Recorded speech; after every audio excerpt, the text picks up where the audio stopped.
I won 50 million in the lottery, but asked for $10 for medicine. They laughed. Aren't you tired of being a failure? Get a job, my Dill yelled. I just smiled, waiting for this moment. When she saw a limousine and 3 black SUVs waiting for me, she screamed, I'm glad to have you here. Follow my story until the end and comment the city you're watching from, so I can see how far my story has reached. My name is Anita. I'm 67 years old, and today I discovered exactly what my family thinks of me. It wasn't a surprise, really. Deep down, I'd known for years. But knowing something and having it thrown in your face are two very different things. I stood in Damon's kitchen this morning, my arthritic fingers wrapped around an empty prescription bottle.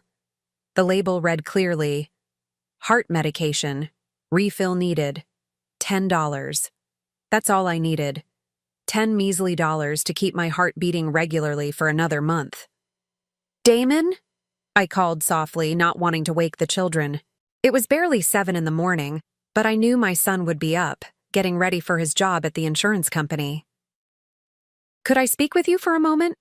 He emerged from the hallway, already dressed in his pressed shirt and tie, phone glued to his ear as usual. Without looking at me, he held up one finger, the universal sign for wait. One I'd been waiting for his attention for 3 years now, ever since I moved into this house after my small apartment became too expensive on my $800 monthly pension. Yeah, Dave, I'll get those numbers to you by noon, he said into the phone, finally meeting my eyes with an expression of mild annoyance. What is it, Mom? I held up the empty bottle, my voice barely above a whisper.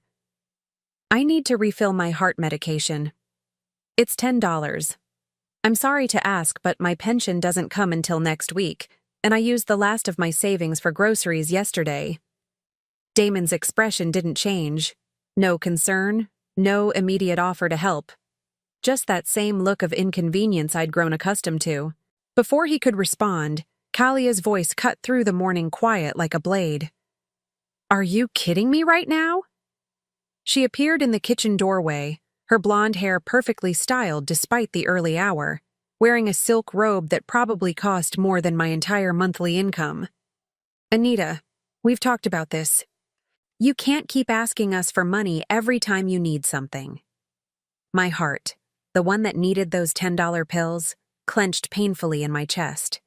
It's just $10, Kalia, for my medication. Just $10? She laughed, but there was no humor in it. Yesterday it was money for groceries. Last week it was money for a doctor's appointment. Where does it end? I looked at my son, hoping he would defend me, remind his wife that I wasn't asking for luxury items or frivolous purchases.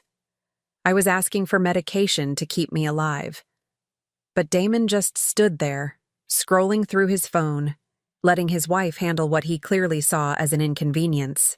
Maybe it's time you found a job, Kalia continued, her voice getting sharper. You're 67, not 97. Plenty of people your age work. Walmart is always hiring greeters.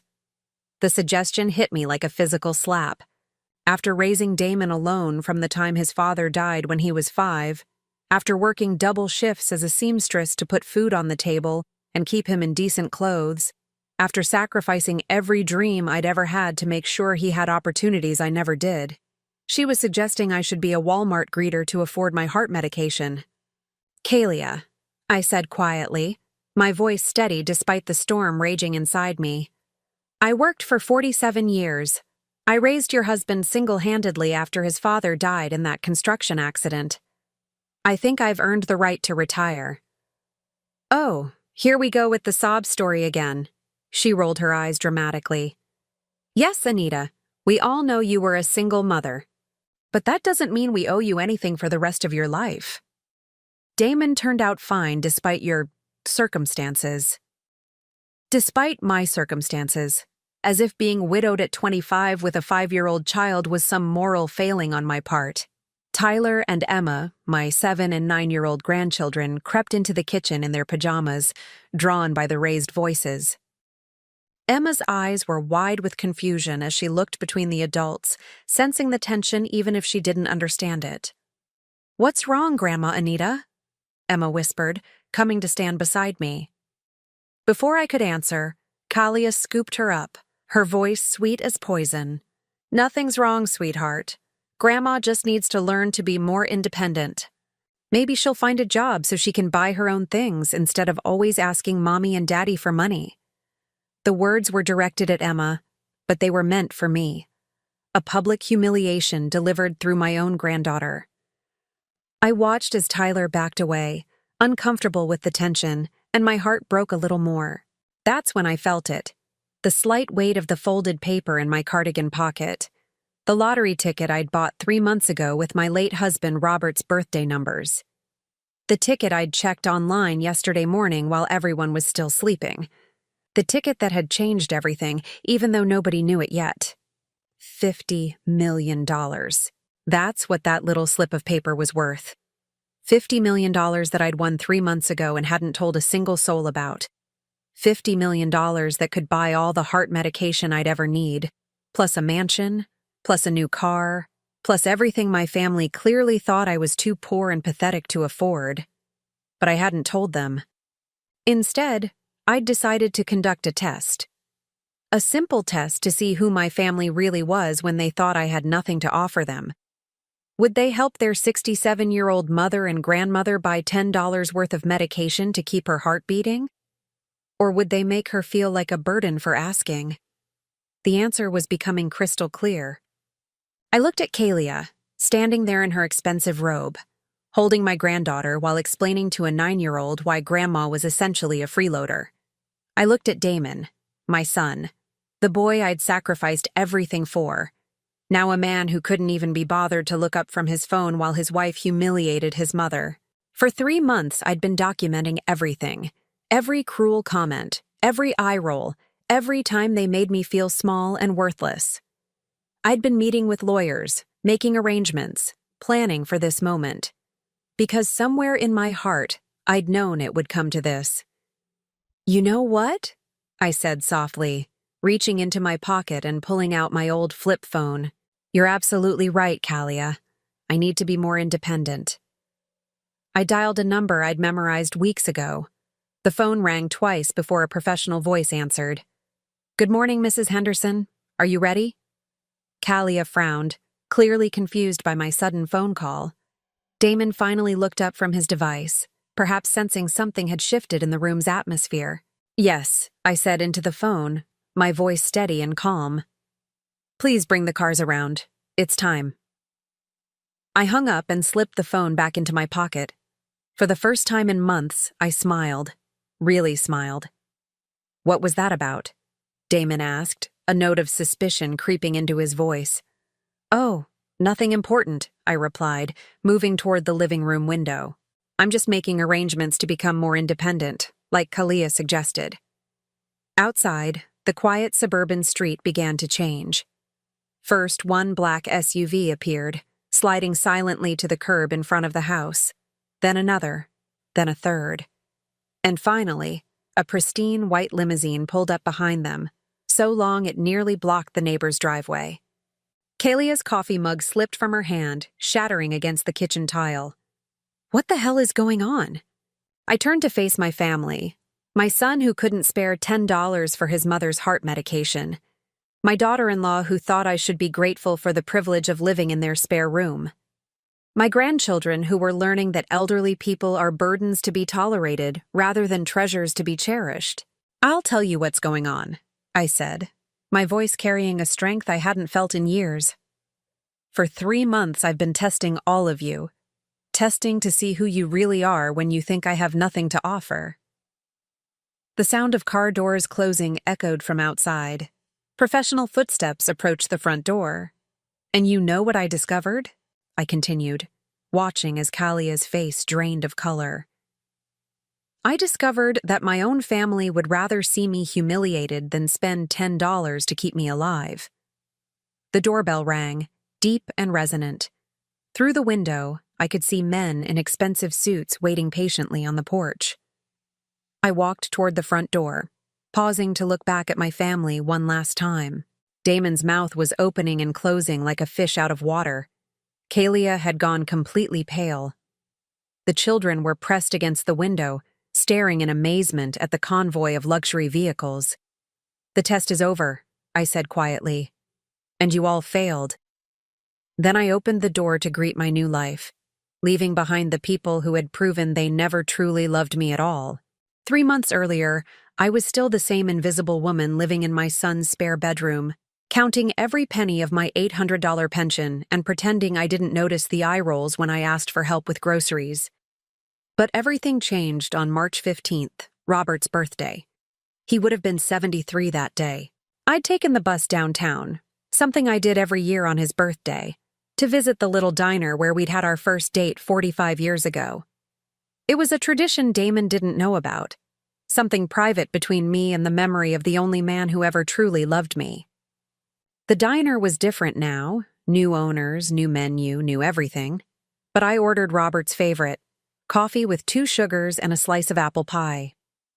"You celebrating something special today, honey?" asked the waitress, a kind woman about my age with graying hair and tired eyes. "My late husband's birthday," I told her, stirring the coffee slowly. "We would have been married 48 years this December." She smiled warmly. "That's beautiful. He's watching over you, I bet." After finishing my coffee, I stopped at the corner store to buy my weekly groceries with the $40 I'd carefully budgeted from my pension. That's when I saw the lottery billboard across the street. Mega Millions jackpot, $57 million. The numbers seemed to glow in the afternoon sunlight. I don't know what possessed me to buy that ticket. I'd never been a gambling woman. Robert and I could never afford such luxuries when he was alive, and certainly not after he died. But standing there in that store, holding the $5 bill that was supposed to buy me a small container of milk, I heard Robert's voice as clearly as if he were standing beside me. "Go ahead, Nita. Take a chance." I used his birthday numbers, the same ones I'd memorized decades ago. 04121957, April 12th, 1957, the day we met at that church social when I was barely 20 years old. For 3 days, I carried that ticket in my wallet, forgetting about it completely. Then, on Monday morning, while Kalia was at her yoga class and Damon was at work, I decided to check it online using the old laptop he'd given me for staying connected. My hands shook so badly I could barely type the numbers into the website. Match, match, match. All 6 numbers matched perfectly. $57 million. After taxes, roughly $36 million. More money than I could spend in 10 lifetimes. More money than Damon would make in his entire career. More money than Kalia spent on her weekly shopping trips. I stared at that screen for nearly an hour, convinced I'd made a mistake. But the numbers didn't change. 04121957. Robert's birthday. Our anniversary. The date that changed both our lives, and now, 45 years later, had changed mine again. My first instinct was to run to Damon, to share the incredible news, to celebrate together as a family. But something stopped me. Maybe it was the memory of last week's argument about the grocery money. Maybe it was the way Kalia had sighed dramatically when I'd asked for help buying new reading glasses. Or maybe it was the growing realization that my son and his wife saw me as nothing more than an expensive burden they were stuck with. So instead of celebrating, I sat in that spare bedroom and made a decision that would change everything. I was going to test them. For 3 months, I would continue living as I had been, dependent on their grudging charity, asking for small amounts of money for necessities, watching their reactions to my requests. I would document everything. Every cruel comment, every impatient sigh, every moment they made me feel like a burden. And then, when I had enough evidence of their true character, I would decide what to do next. The first call I made was to Peterson, Phillips and Associates, the most prestigious law firm in the city. I'd seen their commercials during my sleepless nights, advertising their services for complex estate planning and wealth management. When I told them I'd recently come into a substantial inheritance and needed complete discretion, they didn't ask questions. Money, I was learning, bought silence as much as it bought anything else. Harold Peterson himself met with me that first Tuesday, in his corner office overlooking the river.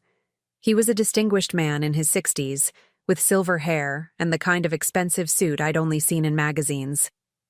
"Mrs. Henderson," he said, reviewing my lottery documentation with professional calm, "this is quite a substantial windfall. Have you considered the tax implications?" "I understand there will be significant taxes," I replied, sitting straighter in the leather chair than I had in months. "But even after taxes, this amount will completely change my circumstances." "Indeed it will. Now, you mentioned wanting to keep this confidential for the time being?" "My family doesn't know," I explained carefully. "I'd like to observe their behavior toward me before making any decisions about sharing this information."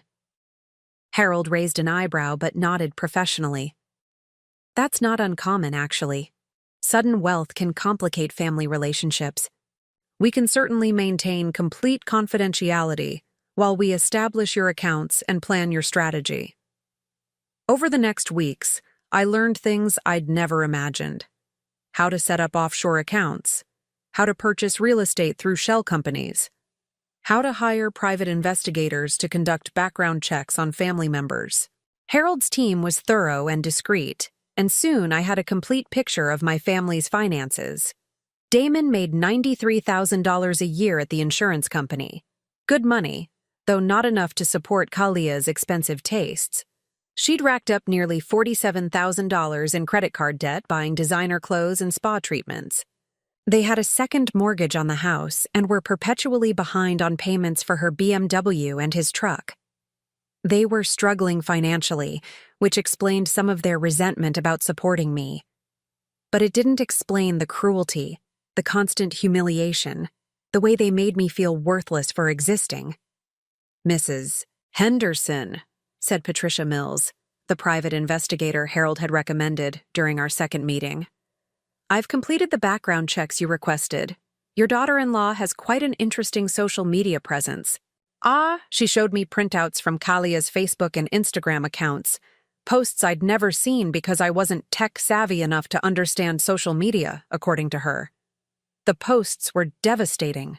Photos of expensive dinners with captions like, "Finally got rid of the extra mouth to feed for the evening." Pictures of home renovations with comments like, "Would have been done months ago if we didn't have certain unexpected expenses."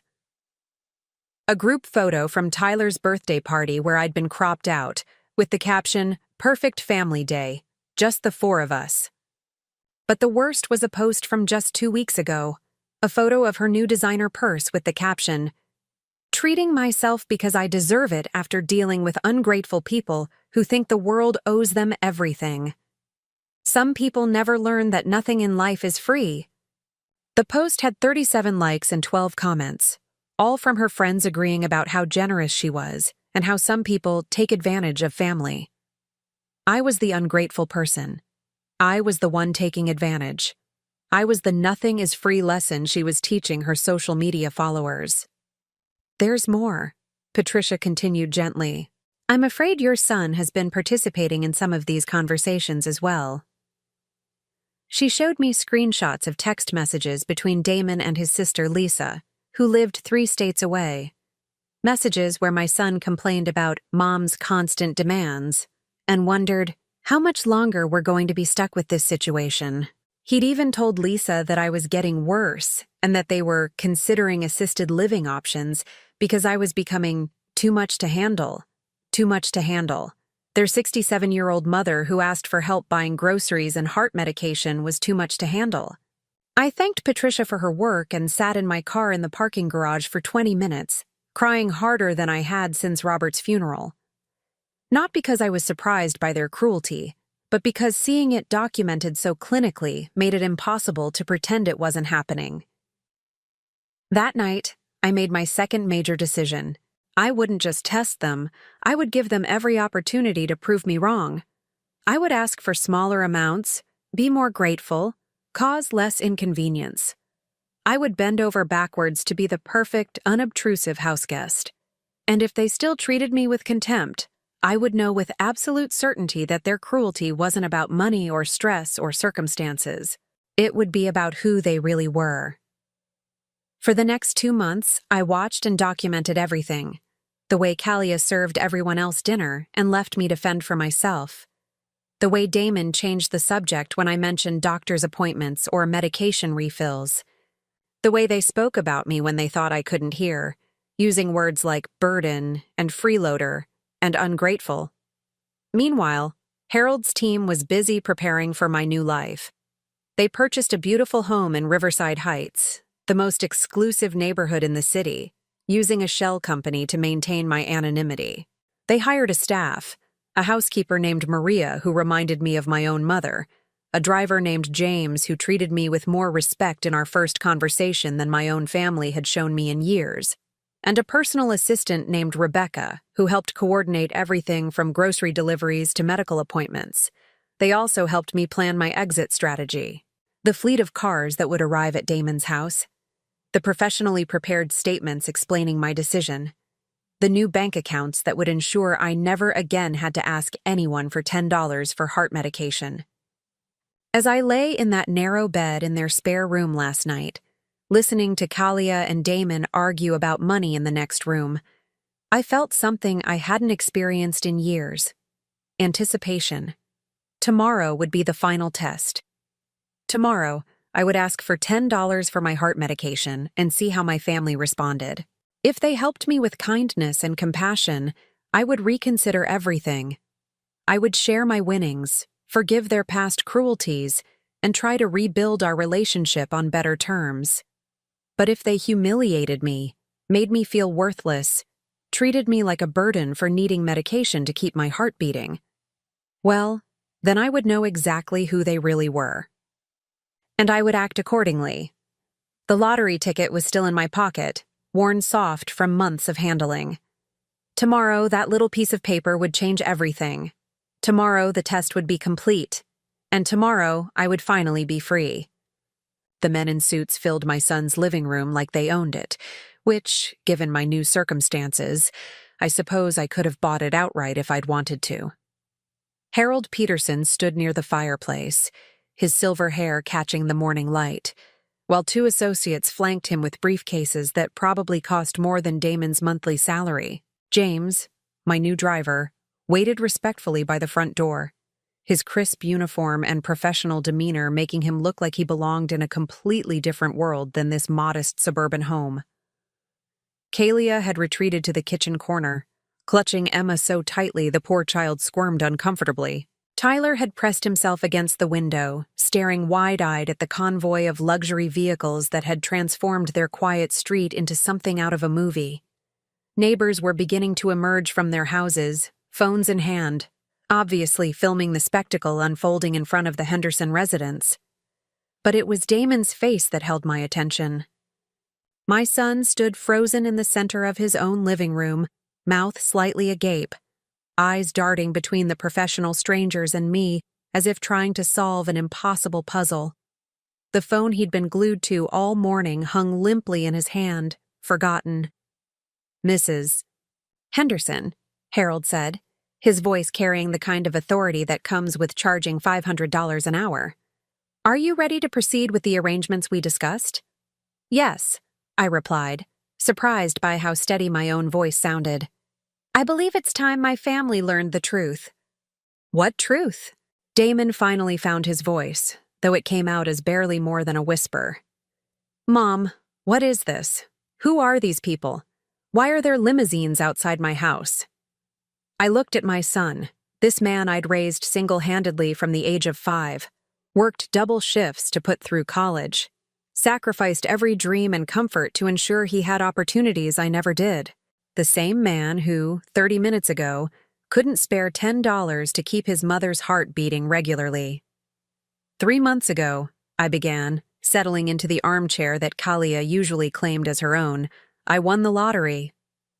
The silence that followed was so complete I could hear the grandfather clock ticking in the hallway. Even Emma stopped squirming, sensing the weight of what had just been revealed.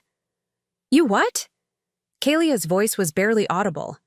"I won the Mega Millions jackpot on March 15th, I continued, watching as the color drained from both their faces. $57 million. After taxes, roughly $36 million. "That's impossible," Damon stammered, shaking his head as if he could make my words disappear. You don't even play the lottery. You always said gambling was a waste of money. I bought one ticket, I explained calmly, using your father's birthday numbers. The same numbers we used for everything important, our anniversary, your birthday party planning, even the combination to our first safe. 0412195-7. Harold stepped forward, opening one of his briefcases with practiced efficiency. Mrs. Henderson has been our client for 3 months now. We've been handling all aspects of her financial transition during this observation period. Observation period? Kalia's voice cracked on the words. I met her eyes directly for the first time in months without looking away. I wanted to see who you really were when you thought I had nothing to offer. I wanted to test whether your treatment of me was about genuine financial strain or something much uglier. This is insane. Damon ran his hands through his hair, a nervous habit he'd had since childhood. You're telling me you've been sitting on $36 million while asking us for grocery money? I'm telling you that I've been documenting every cruel comment, every eye roll, every moment you made me feel worthless for existing. My voice remained calm, but I could feel decades of suppressed hurt bubbling just beneath the surface. This morning was simply the final test. Kalia suddenly released Emma and stepped forward, her expression shifting from shock to something that looked almost predatory. Anita, if you've really won this money, then obviously we need to sit down as a family and discuss how to manage it responsibly. This is wonderful news. We can pay off the house, get Tyler into that private school we've been considering, maybe take that family vacation to Europe we've always talked about. The speed with which she pivoted from calling me a burden to making spending plans was breathtaking in its audacity. I couldn't help but smile, though there was no warmth in it. Actually, Kalia, I've already made all the financial decisions I need to make. Harold, would you please show them the documentation? Harold's associate stepped forward, placing a thick folder on the coffee table. Mrs. Henderson has purchased a home in Riverside Heights for $2.7 million. She's also established trust funds, charitable foundations, and various investment portfolios. Her affairs are completely in order. Riverside Heights? Damon's voice was barely a whisper. Mom, those houses. That's where the mayor lives, the bank president, corporate executives.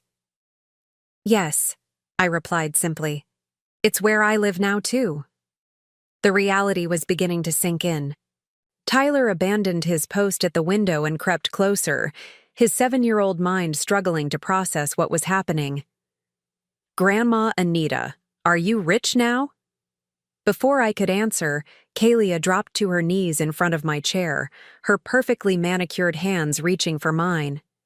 The same hands that had gestured dismissively when I'd asked for help with medication money an hour ago. Anita, I am so sorry about this morning. I was stressed about money. You know how tight things have been lately. I didn't mean any of those things I said. Family is everything to me, and you know how much we love you. I looked down at her desperate face, remembering the Facebook posts Patricia had shown me, the comments about ungrateful people and unexpected expenses, the photos where I'd been deliberately cropped out of family memories. Do I know that? I asked quietly. Because this morning you suggested I get a job as a Walmart greeter to afford my heart medication. Yesterday you complained to your friends on social media about having an extra mouth to feed. Last week you told Emma that some people never learn that nothing in life is free, while you were looking directly at me. Kalia's face went ashen. You saw my posts? I saw everything, I replied, including the text messages between Damon and Lisa about finding assisted living options because I'm becoming too much to handle. Damon's phone clattered to the floor. Mom, I can explain that. We were just exploring options for the future, not making any immediate plans. The future, I repeated, tasting the bitterness of the word. You mean the future where you dump your 67-year-old mother into the cheapest facility you can find, because she has the audacity to need medication and groceries. That's not what we meant, Damon protested, but his voice lacked conviction. We both knew exactly what those conversations had been about. Harold cleared his throat diplomatically.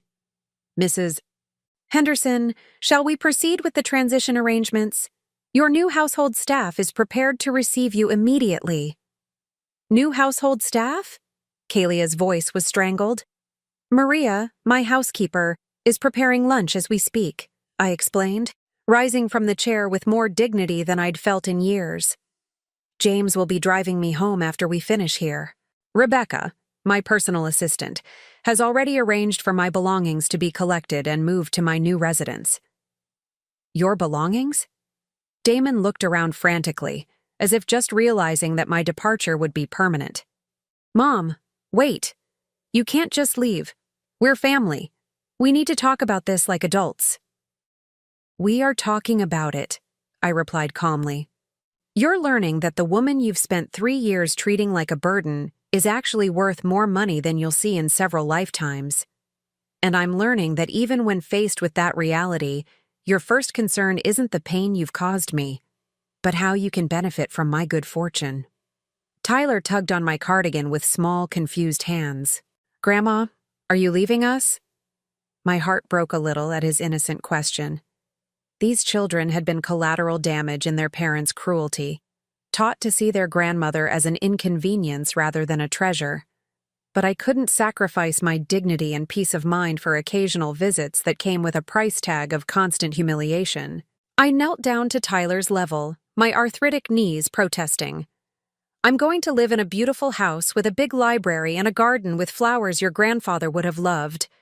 Maybe someday, when you're older, you can visit me there. What about our visits? Emma piped up, having extracted herself from her mother's grip. What about Sunday pancakes and story time? Before I could answer, Kalia was back on her feet, her desperation morphing into anger. You can't just take our children away from us. You can't buy yourself a new family and abandon your real one. I'm not taking anyone away, I replied, standing slowly. I'm simply removing myself from a situation where I'm consistently made to feel unwelcome and worthless. You made it clear this morning that I'm a burden you can barely tolerate. I'm relieving you of that burden. But we love you. Damon's voice cracked like a teenager's. Yes, we've had some financial stress lately, and maybe we haven't been as patient as we should have been, but you're my mother. You can't just disappear because of some arguments about money. Some arguments about money? I stared at him in disbelief. Damon, this morning your wife suggested I should be grateful for the privilege of living in your spare room. She made me feel like a worthless freeloader for asking for $10 to keep my heart beating.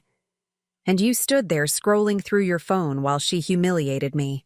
I was distracted, he protested weakly. You've been distracted for 3 years, I replied. Distracted while your wife gradually erased me from family photos. Distracted while she complained about me on social media. Distracted while your children learned to see their grandmother as a burden rather than a blessing. Harold stepped forward again, his professional calm a stark contrast to the emotional chaos surrounding us. Mrs. Henderson, we should begin the transition. You have a 2 o'clock appointment with the financial advisor, and the interior designer is meeting us at 3. I nodded, then turned back to my family one final time. For 3 months, I gave you every opportunity to show me love, kindness, and basic human decency. Instead, you showed me who you really are. I won't forget that lesson. As I walked toward the door, Kalia's voice followed me, high and desperate. You're going to regret this. Family is forever, Anita. Money can't buy you love. I paused with my hand on the doorknob, James waiting patiently to escort me to my new life. You're right about one thing, Kalia, I said without turning around.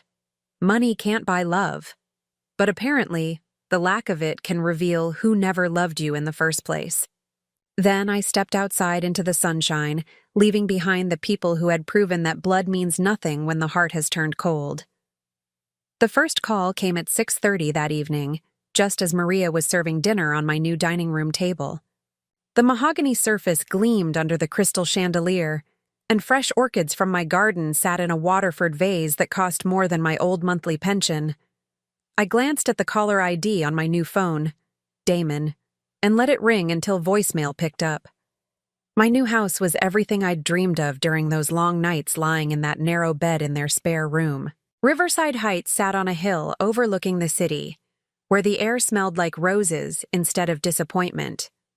The master bedroom had a walk-in closet bigger than the entire room I'd been assigned at Damon's house, and the library had floor-to-ceiling windows that let in streams of golden afternoon light. "Mrs. Henderson," Maria said softly, placing a perfectly prepared salmon dinner in front of me. "Should I answer the house phone if it rings? It's been going off every few minutes." "Let them all go to voicemail, please," I replied, cutting into the fish with genuine appetite for the first time in months. "I'm not ready for conversations yet." Maria nodded respectfully. She was perhaps 50 years old, with kind eyes and gentle hands that reminded me of my own mother.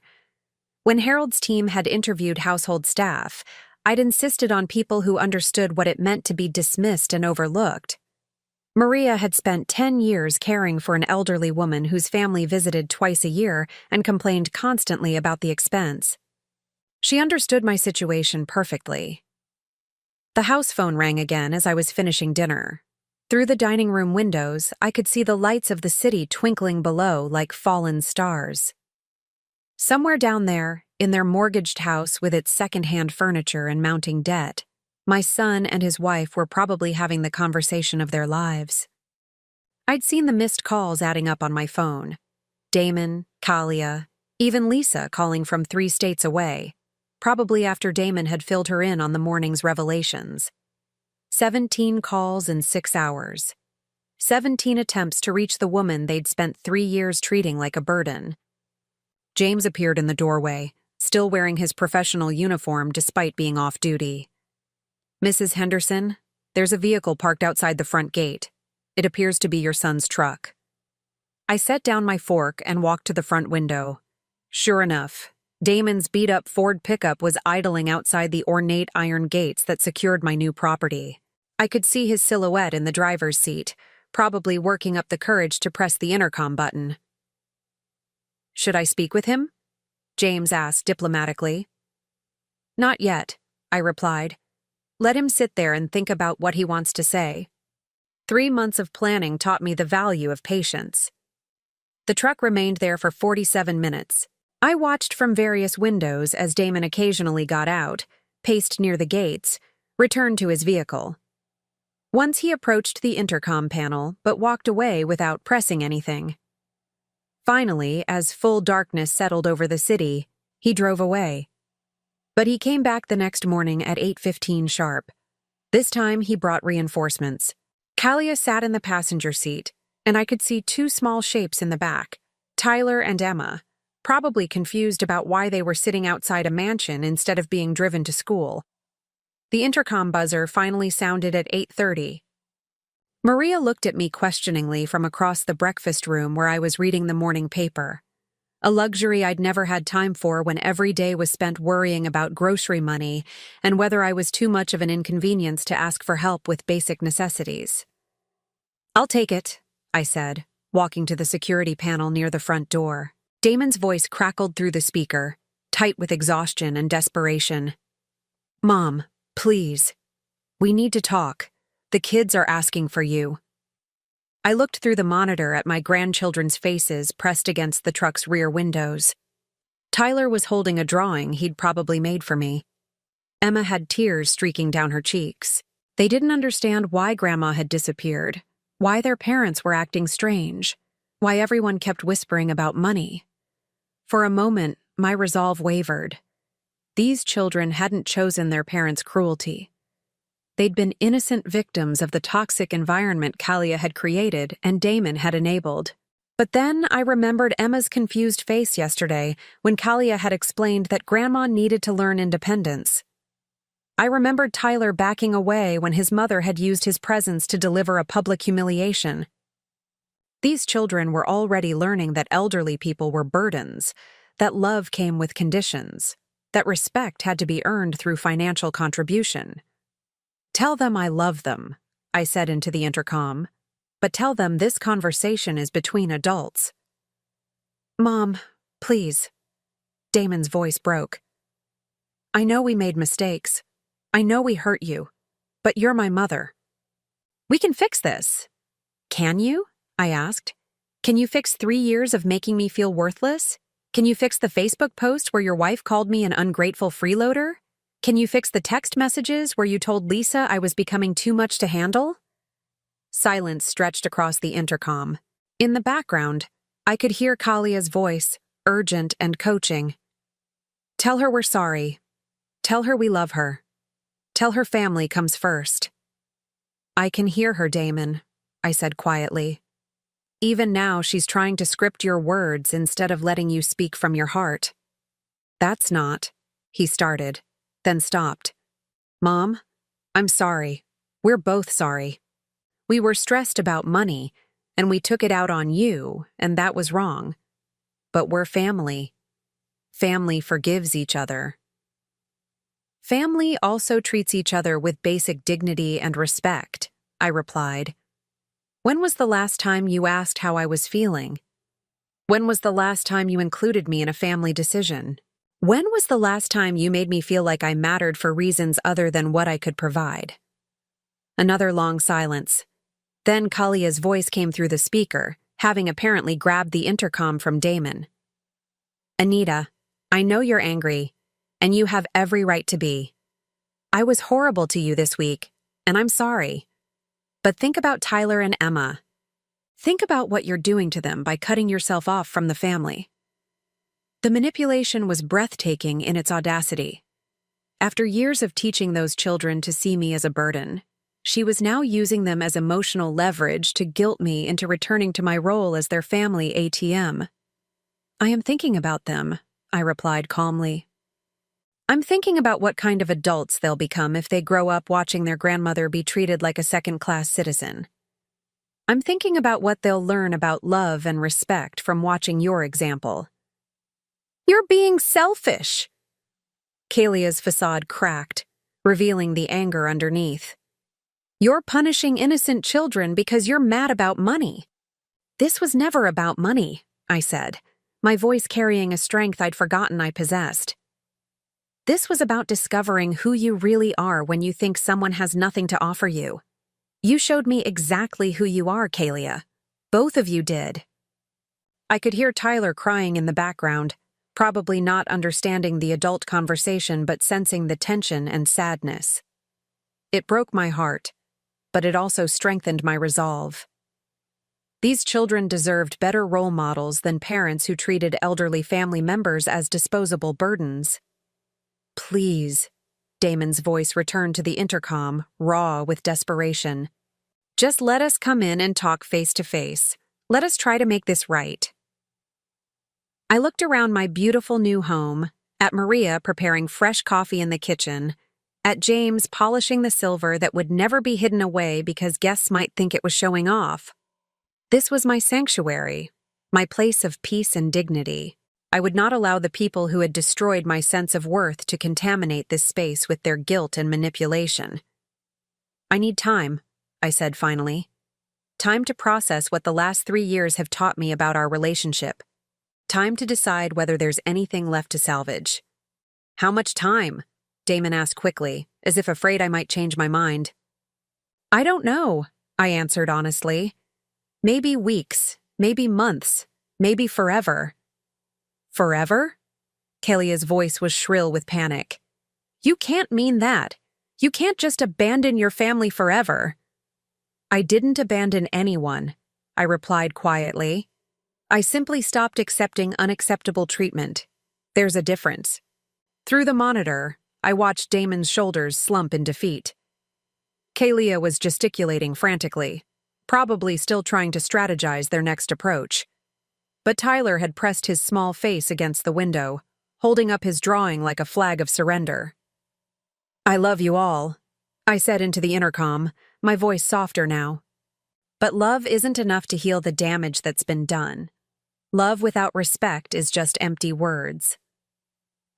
I turned off the intercom system and walked away from the monitor, leaving them sitting outside the gates of a life they'd never imagined I could achieve. Through the dining room windows, I watched their truck disappear down the winding road that led back to their world of mortgage payments and credit card debt, and the growing realization that they'd lost something irreplaceable. The phone calls continued throughout the day. Voice messages filled with apologies, promises, and increasingly desperate attempts to find the right words to undo years of wrong treatment. By evening, there were 23 new messages waiting on my voicemail. I didn't listen to any of them. Instead, I sat in my new library with a cup of Earl Grey tea, reading a book I'd been wanting to read for months, but never had time for when every day was consumed with walking on eggshells and asking permission for basic necessities. Outside my window, the city lights sparkled like possibilities, and for the first time in 3 years, I felt completely at peace. Tomorrow, Damon would probably return, and the day after that. Eventually, he might bring Lisa or other relatives to plead his case. They might cry, promise to change, swear that things would be different. But I'd learned something valuable during those 3 months of secret observation. People don't change their fundamental character. They might modify their behavior temporarily when circumstances force them to. But their core beliefs about respect and dignity and the value of other human beings don't shift overnight. Kalia had spent 3 years teaching her children that their grandmother was a burden. Damon had spent 3 years allowing it to happen. They'd both proven that their love was conditional on my financial dependence and their perception of me as powerless. Now I had all the power, and their love was suddenly abundant and overflowing.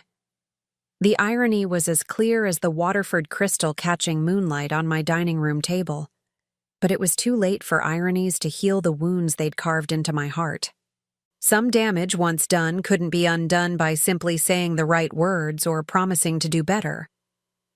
As I climbed the curved staircase to my master bedroom, I felt something I hadn't experienced in years. Hope for tomorrow. Not hope for reconciliation with people who'd proven their character, but hope for a future where I could live with dignity, surrounded by people who valued me for who I was, rather than what I could provide. It was a different kind of family I was building now, a chosen family of respect and genuine care. And it was exactly what I deserved. 2 weeks after I'd settled into my new life, the harassment escalated beyond simple phone calls and gate visits. It started with Lisa showing up unannounced, having driven 8 hours from Colorado to stage what she probably imagined would be a heartwarming family intervention. Rebecca, my personal assistant, buzzed the intercom at 2:30 on a Tuesday afternoon to inform me that a woman claiming to be my daughter was at the gate, demanding to speak with me about family obligations. I watched through the security monitor as Lisa paced outside my gates, her face flushed with righteous indignation. She'd always been the family peacemaker, the one who smoothed over conflicts and reminded everyone that family comes first.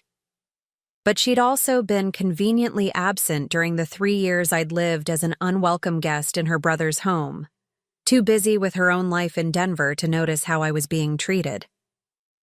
"Mrs. Henderson," Rebecca said diplomatically, "shall I inform her you're not receiving visitors today?" I considered it. The smart thing would be to maintain my boundaries, to refuse to engage with family members who only seemed concerned about our relationship now that they knew about my financial windfall. But part of me was curious to hear what Lisa would say, whether she would acknowledge the years of neglect or simply focus on moving forward as if nothing had happened. "Let her in," I decided. "But stay close by, please. I have a feeling this conversation won't go well." Lisa burst through my front door like a woman on a mission, her eyes wide as she took in the marble foyer, the crystal chandelier, the oil paintings that had cost more than most people's annual salaries. She'd always been the more subtle of my children, but I could see her mentally calculating the value of everything she saw. "Mom," she said, her voice a mixture of awe and accusation. "What have you done?" "I've created a life where I'm treated with dignity and respect," I replied calmly, gesturing for her to follow me into the living room, something that was apparently impossible in my previous situation. Lisa settled onto the Italian leather sofa, her fingers running over the buttery surface as if she'd never touched quality furniture before. Damon told me what happened. He said you won the lottery and just disappeared, without telling anyone, without sharing the good news with your family. I shared plenty with your brother's family, I said, taking my place in the wingback chair that had become my favorite spot for morning coffee. I shared 3 years of my life, living in their spare room while they made me feel like a burden for existing. I shared my pension money helping with groceries while they complained about having an extra mouth to feed. I shared my dignity while they discussed putting me in assisted living because I was becoming too much to handle. Lisa's face flushed red. Damon said there were misunderstandings, communication problems. He said you took some things the wrong way. Did I take the Facebook posts the wrong way? I asked, my voice remaining steady despite the anger building in my chest. The ones where Kalia called me an ungrateful person who thinks the world owes her everything? Did I misunderstand the text messages where your brother told you I was becoming a burden and you needed to help him find a facility to dump me in? Lisa's mouth opened and closed like a fish gasping for air. You saw those messages? I saw everything, I replied. For 3 months, I documented every cruel comment, every dismissive gesture, every moment they made me feel worthless. I hired investigators to show me exactly how your brother and his wife really felt about having me in their home. You hired investigators? Lisa's voice rose an octave. To spy on your own family? To gather evidence of how I was being treated, I corrected. Evidence that proved what I already knew, that I was nothing more than an expensive inconvenience they were stuck with until I had the good grace to die and stop being their problem. Lisa leaned forward, her expression shifting to the pleading tone she'd perfected as a child when she wanted something. Mom, even if things were bad, and I'm not saying they were good, but even if Damon and Kalia made mistakes, we're still family. You don't just abandon family because of some arguments. Some arguments? I stared at her in disbelief. Lisa, your brother's wife made me feel like a worthless freeloader for needing heart medication. She cropped me out of family photos. She served everyone else dinner and left me to fend for myself. She taught your nephew and niece to see their grandmother as a burden who takes advantage of other people's generosity. But you do have the money now, Lisa said, her voice taking on a desperate edge. You could help them. You could help all of us. Damon's drowning in debt. Kalia's credit cards are maxed out, and they're about to lose the house. And I've got medical bills from Sarah's surgery last year that are killing us financially. There it was, the real reason for her 8-hour drive and her sudden concern for family unity. Lisa wasn't here to heal relationships or address past wrongs. She was here because everyone needed money, and I was now the family lottery winner who could solve all their financial problems. So you think I should reward 3 years of emotional abuse by paying everyone's bills? I asked quietly. I think you should remember that we're family, Lisa shot back, her peacemaker facade finally cracking. I think you should remember that Damon raised you when Dad died. I think you should remember that we all struggled after Mom passed, but we stuck together because that's what families do. Damon didn't raise me, I said, my voice growing cold. I raised him. I worked double shifts to keep food on the table and clothes on his back. I sacrificed college, career opportunities, relationships, everything to make sure he had a chance at a better life. And this is how he repays that sacrifice, by treating me like a burden he can't wait to get rid of.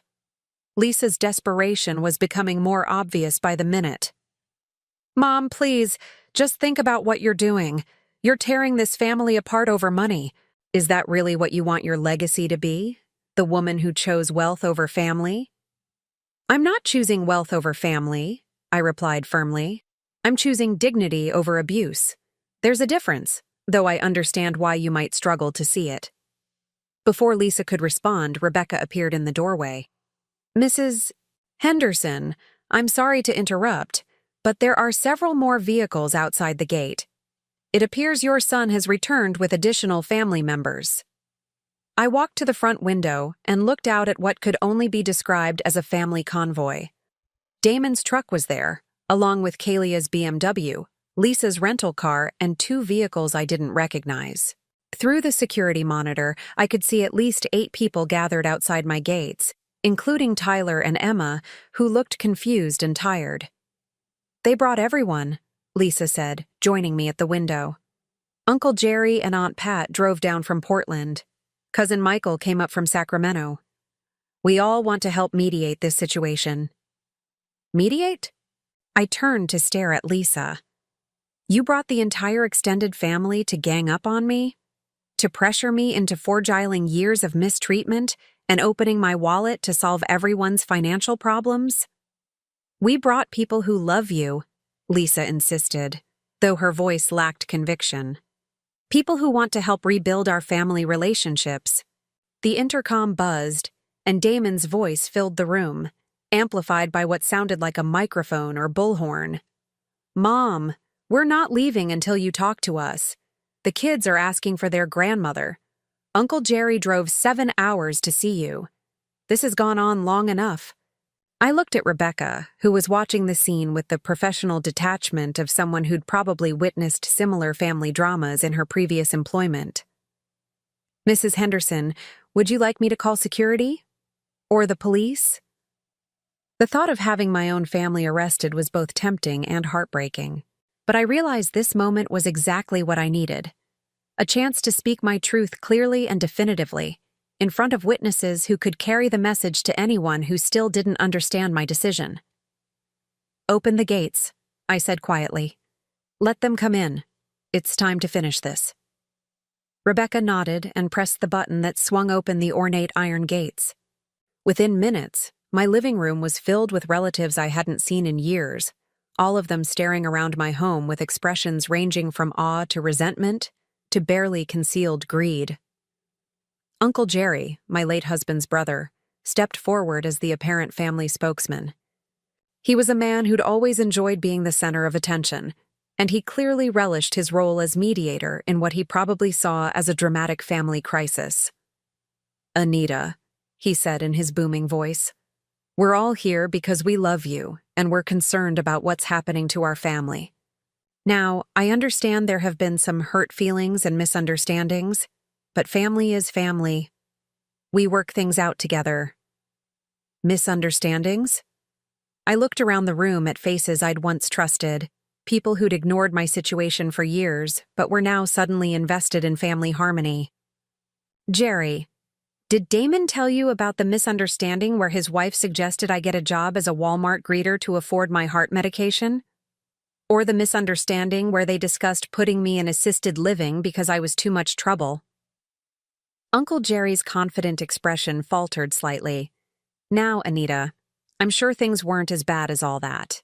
"They were worse," I cut him off, my voice carrying a strength that surprised even me.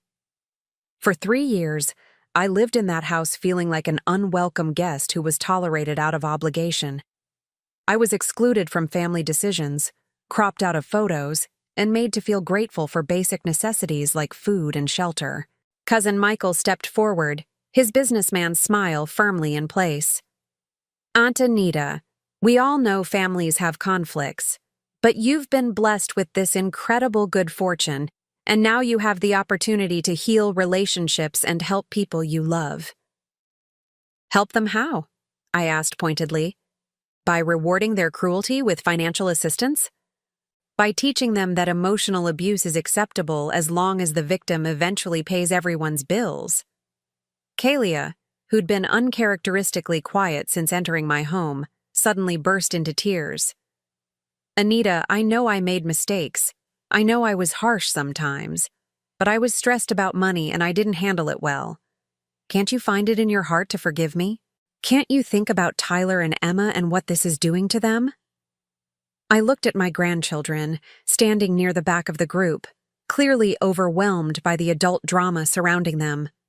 Tyler clutched his drawing, the same one he'd held up outside my gates weeks ago. Emma's eyes were red from crying. "You want me to think about Tyler and Emma?" I asked Kalia quietly. Then explain to me why you spent 3 years teaching them that their grandmother was a burden. Explain why you made them watch you treat an elderly woman with contempt and disrespect. What kind of adults do you think they'll become after learning those lessons? I never meant, Kelia started, but I held up my hand. You meant every word, I said firmly. Every cruel comment, every dismissive gesture, every moment you made me feel small and worthless. You meant all of it, and you enjoyed the power it gave you over someone you saw as helpless. The room fell silent, except for the soft sound of Emma's quiet crying. Even Uncle Jerry seemed to have run out of mediation strategies. I walked to the center of the room, looking at each face in turn. I want all of you to understand something. This isn't about money. This has never been about money. This is about the fundamental lack of respect and dignity I was shown by people who claim to love me. But we do love you. Damon's voice cracked with desperation. Mom, we do. Maybe we didn't show it well. Maybe we made mistakes. But we love you. Love isn't a feeling, Damon, I replied sadly. Love is an action. Love is treating someone with kindness when they're vulnerable. Love is including them in decisions that affect their lives. Love is making them feel valued and cherished, not tolerated and dismissed. I turned to face the entire group. For 3 months, I gave you every opportunity to show me love in action. Instead, you showed me exactly who you are when you think someone has nothing to offer you. You failed that test completely. So what now? Lisa asked, her voice barely above a whisper. You just cut us all off forever? You take your money and disappear and never speak to any of us again? I took a deep breath, feeling the weight of the decision that would define the rest of my life and theirs. Now I live with dignity, I said simply. I live surrounded by people who treat me with respect and genuine affection. I live without having to apologize for existing or feeling grateful for basic human decency. I looked at Tyler and Emma one more time, their innocent faces caught in the middle of their parents' selfishness. And hopefully, I added softly, I live with the knowledge that someday, when you've learned to value people for who they are rather than what they can provide, there might be room for genuine relationships built on mutual respect. The silence that followed was complete. Finally, Uncle Jerry cleared his throat. Well, he said awkwardly, I guess that's your final decision then. Yes, I replied. It is. One by one, they filed out of my beautiful home, back to their world of financial stress and the growing realization that their lottery ticket to financial freedom had just walked away forever.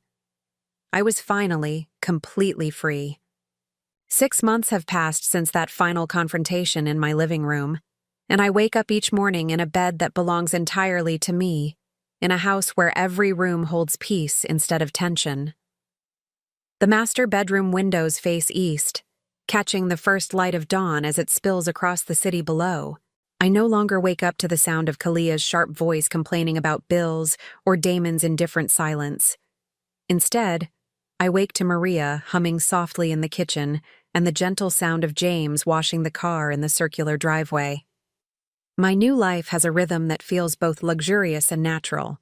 I spend mornings in my library, reading books I'd accumulated over the years, but never had time to enjoy when every day was consumed with walking on eggshells and asking permission for basic necessities. The afternoon sun streams through the tall windows as I work in my garden, planting roses that Robert would have loved, and vegetables that I'll actually be allowed to eat without feeling guilty about the grocery expense. Rebecca has become more than an assistant. She's become a friend who understands the value of quiet efficiency and genuine respect.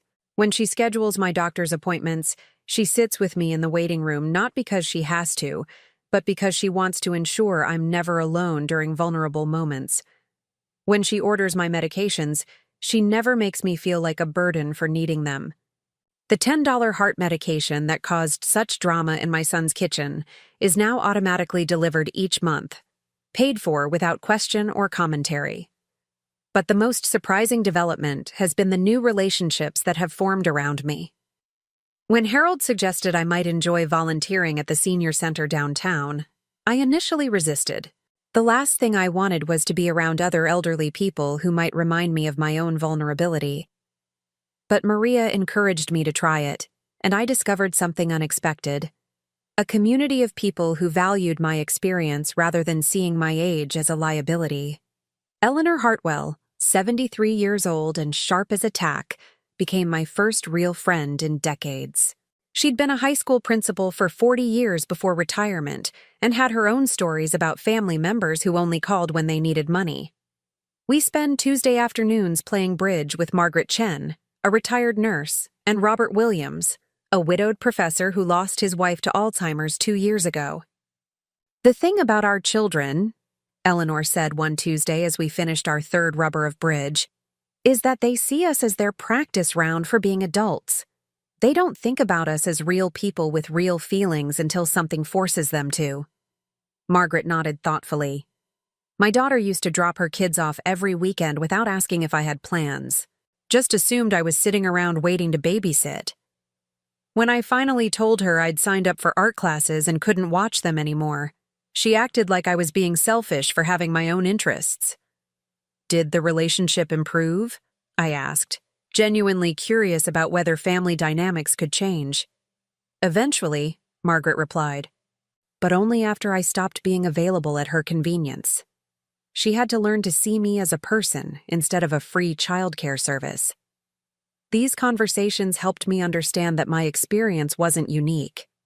Across the country, elderly parents were struggling with adult children who saw them as burdens rather than blessings, obligations rather than treasures. The difference was that I now had the resources to enforce my boundaries in ways most people couldn't. The phone calls from my family had stopped completely after that final confrontation. No more desperate voicemails, no more surprise visits, no more relatives driving across state lines to plead their case. Harold had quietly spread word through his professional network that any attempts to contest my lottery winnings or claim elder abuse would be met with swift legal action. The message was received clearly. I was not a victim to be rescued or an asset to be claimed. But last week, something unexpected arrived in my mail. A hand-drawn card from Tyler, somehow delivered despite my family not having my new address. Inside, in careful 7-year-old handwriting, was a simple message. "Dear Grandma Anita, I miss you. Love, Tyler.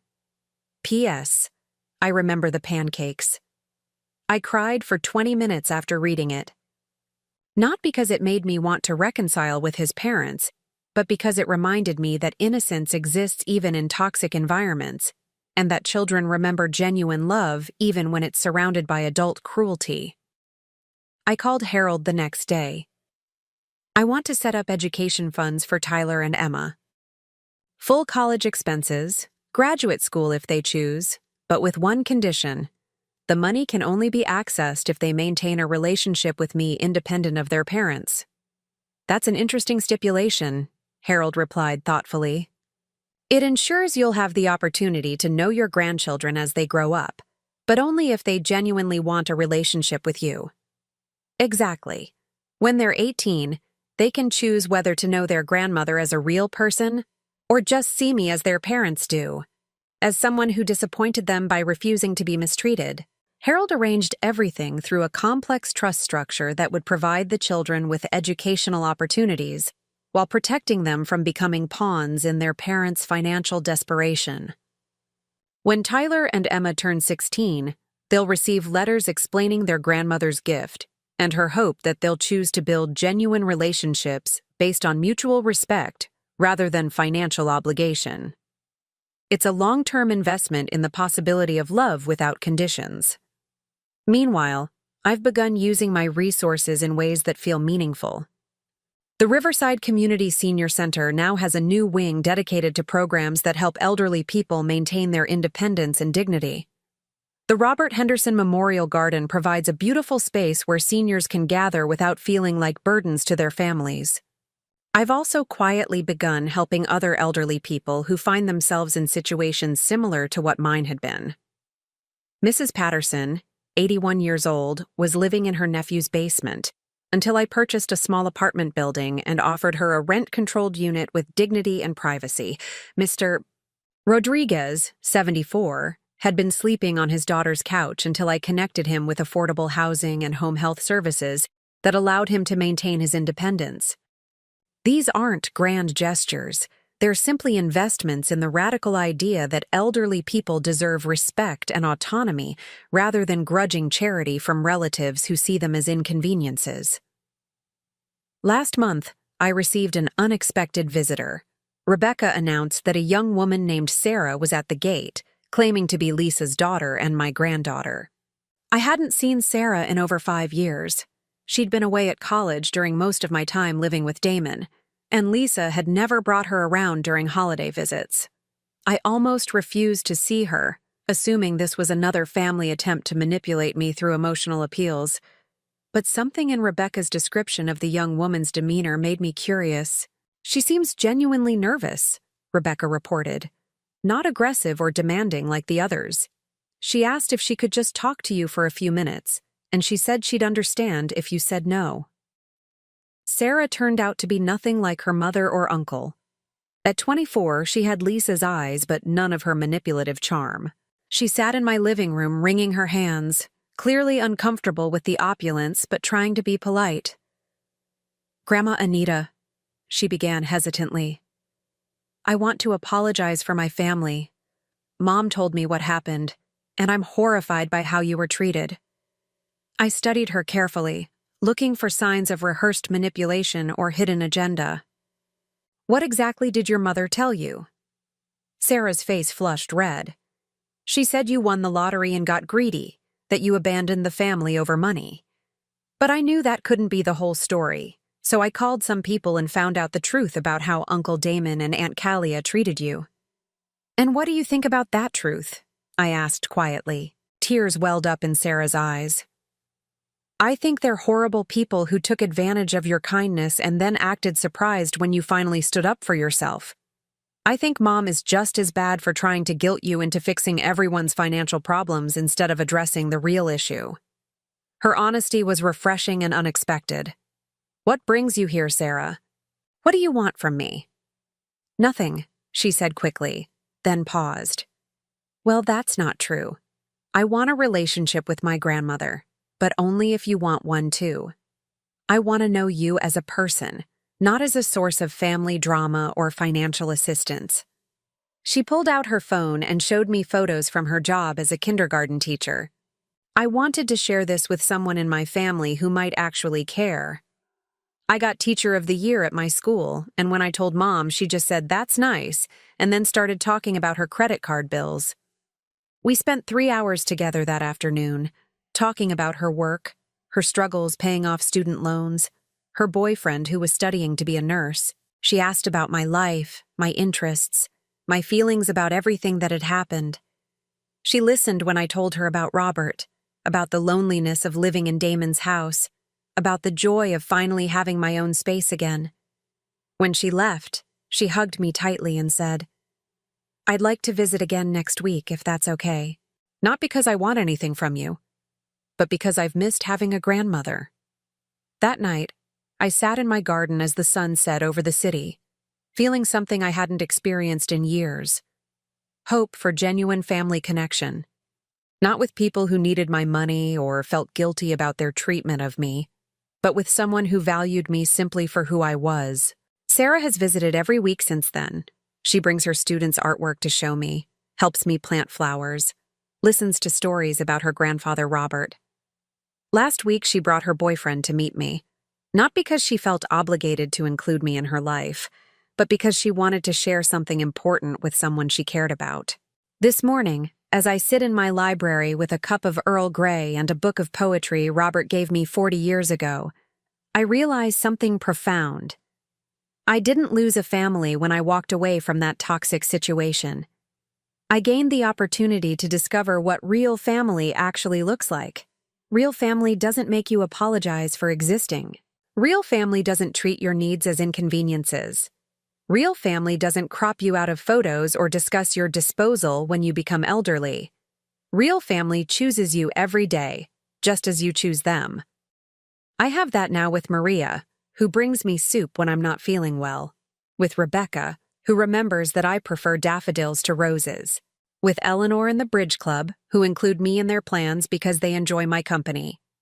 With Sarah, who sees me as a person worth knowing rather than a problem to be managed.